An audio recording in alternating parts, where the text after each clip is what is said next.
All right, so in this video, we're going to create an Azure web app, just a very simple, let's call it a containerized web application.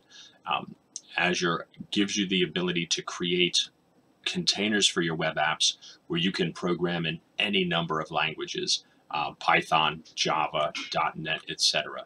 So pretty simple, right? I'm here in my resource groups. I'm going to choose the you can delete me resource group. That's where I'm going to put everything. I do find it helpful to pre-create the resource group or groups I'm going to use. You will have the option to create a new one during the creation of your web app. But I always like to plan my stuff out on paper first. So in a previous video, I told you that resource groups that contain items I'm just demoing and then can safely delete later. I'll throw them in a resource group named thusly. So let's search for web app, or I'm sorry, we're going to search for app service this time. Okay, so the applet is called app services. And you can see I don't have any app services. Okay, here's a description, okay, of what we're about to do here. I haven't designed a web site since the middle 90s. Static HTML, no cascading style sheets, no JavaScript, no Flash, nothing like that. So it's been a minute, but creating the actual app service is easy. Okay. You're going to pick your subscription. You're going to pick your resource group. Okay. Here's the option to create the new one if you want.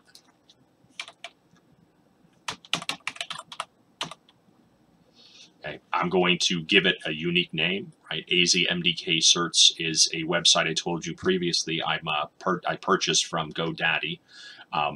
This is my host name, and it's going to be appended. AzureWebsites.net will be appended to the end of it. And you'll see I can go to azmdkcerts.azurewebsites.net and then actually gain access to my web page. Code or Docker container, right? Here it doesn't matter. What programming language do I want to develop in? And I'm just going to choose the long-term servicing channel for .NET version 6. Again, in this example, it doesn't matter. My server OS, Windows or Linux. I'll throw it in East US 2.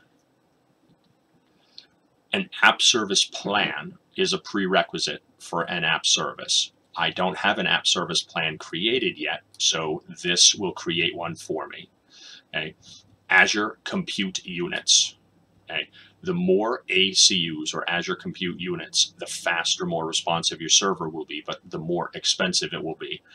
Note the amount of memory, 1.75 gigs. I can choose a different size. Okay, now for this demo, I'm not going to. Okay, I'm going to hit deployment. Continuous deployment. If you are doing continuous testing and redeployment, you would choose enable here. I am not. Do I want application insights to monitor this? Now, for production sites, yes, you do. Here, I can say no, right? I'm going to leave it at yes, right? Because this website will exist for less than 2 minutes and I'll delete it. Application insights, we'll talk more about that later, gives me predictive analytics and troubleshooting information that gets written to what's called the log analytics workspace that I can come back to later. Tags are optional. I can create my own tags. Generally speaking, I'll use a name and value pair. I'll create the name, and then I'll give it a value. This allows me to bill back. If you have a large environment where departments make use of Azure and you charge those departments individually, as opposed to IT paying for the entire thing, you may throw the name of the department that's working with this resource in here. When you download your monthly invoice in spreadsheet format, you can sort and filter based on these values. So it really doesn't matter what you put in here. Okay, I'll give it a tag. We'll review and create.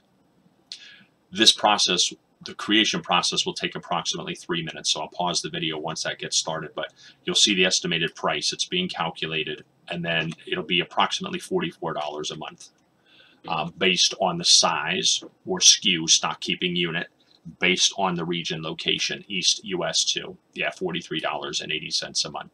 Okay, so I'm going to hit create, and then I'm going to hit the pause button here on this video.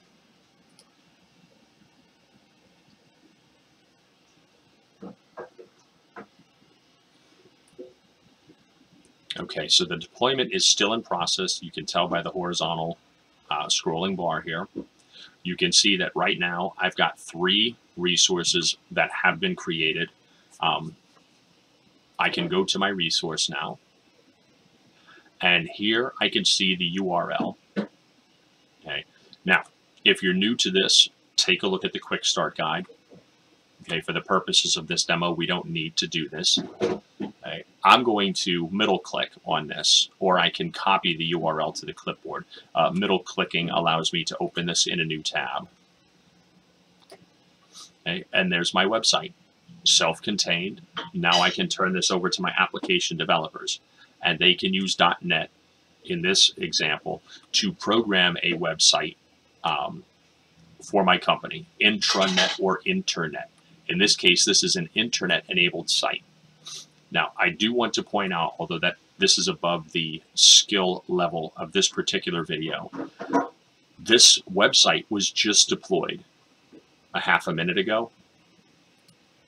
DNS between the internet and Azure was able to resolve this name in less than 60 seconds. That's how quickly you can get a containerized web application, or in this case, an app service, created, spun up, and made available to the world. So hopefully this video helped, and I will see you in the next one.